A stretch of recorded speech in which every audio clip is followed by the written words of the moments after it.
G'day guys, Alex Sports Physio here. Today we're talking about all things Achilles tendonitis, or what we call an Achilles tendinopathy. We'll be talking about what it is, how you get it, and how you can assess and treat it yourself at home for free, as well as clearing up any misinformation that is out there about this condition. Let's get into it.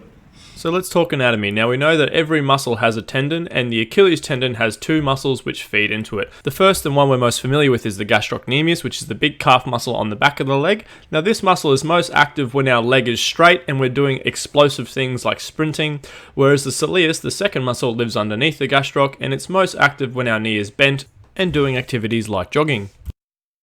So guys, with an Achilles tendinopathy, the hallmark signs are the more exercise they do, or the more demanding exercise they do, the more sore they get. So it might be that they can walk for 5 kilometers and they're fine, but at that 6th and 7th kilometer, the symptoms start to come on, meaning that their tendon's capacity is not there and they're fatiguing and they're getting sore because they don't have that endurance in the tendon. Similarly, it might be that the more demanding tasks they do, once again, so walking is easier than jogging, which gets sore, and then once they start running or sprinting or jumping, it's even more sore again. So there is that load relationship present.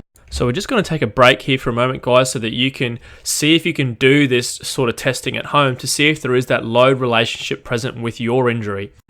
So guys, in the clinic when I'm diagnosing someone with an Achilles tendon, we want to see if there is that relationship that we spoke about before, that the more you ask of the tendon, the more sore they should get. Therefore, when doing a 2-foot calf raise, they should be getting a little bit sore, or maybe not.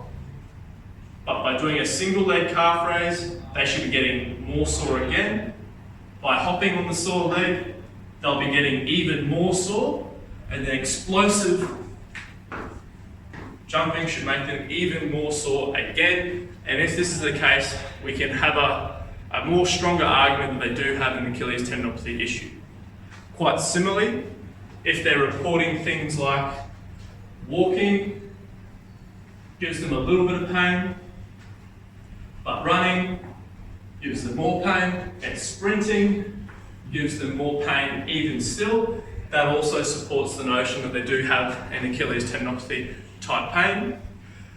If they have more of a compressive tendinopathy, you might find that if they report, well, it's more sore when I walk uphill and their ankle's in this dorsiflexion position, which means that they're getting more compression.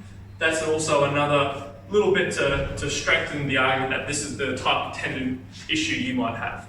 So now we're going to get into some examples of the types of Achilles tendinopathy pain you can get, specifically an acute or reactive tendon pain, or the longer term chronic type of Achilles tendon pain.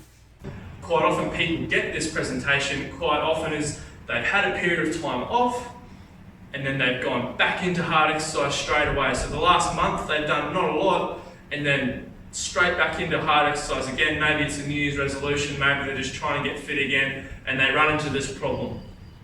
Or it might be someone that is an established athlete and they're quite fit, but they've had a 2-week break and they're back into that same level of training. So they're intense, 2 weeks off, intense, and it's that 2 weeks off that's preceded their pain. And also it might just be that their training's been ramping for quite some time. It's gotten harder and harder and harder. And eventually the capacity is just not handling the constant jumps in their training load, and that they might require a period of time to plateau out, adapt to the new amount of training that they're doing, so they just get strong doing a certain level and then they can go up again once they've adapted to that level of training. So essentially, get what we call a reactive tendon when the Achilles gets inflamed and sore. What we can do here for this person is just try to just reduce that level of exercise, let it calm down and then build up slowly, and for the most part these people have a very quick recovery. Or we fall into column B, where we've been persisting with this pain for quite a number of years or months, and we have what we call a chronic tendinopathy, or for some people a chronic tendinitis. What this means for this person is that they're in this downward spiral of, I get pain, I rest a little bit, and then I go back to exercise again. But I get sore again, so I rest a little bit. And as they rest each time, the calf and the tendon gets weaker and weaker and weaker. And they try to keep exercising and it gets more sore, so they take more rest off and they just keep going down this painful, aggravating spiral, and they end up with a very chronic tendon